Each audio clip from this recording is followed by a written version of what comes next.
How to make and link a Nintendo account to Nintendo Switch.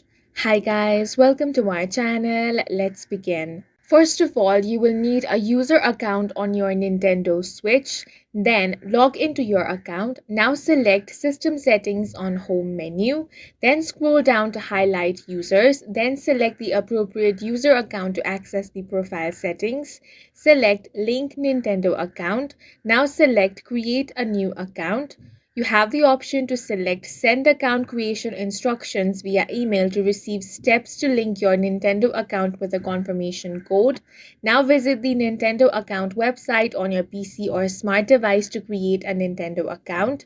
Return to your Nintendo Switch console and click Sign In. Sign into your Nintendo account by entering your credentials. Then click OK on the confirmation message to return to the system settings. And that's it for this video. If you found it helpful, please make sure to hit the like button and subscribe for more videos like this.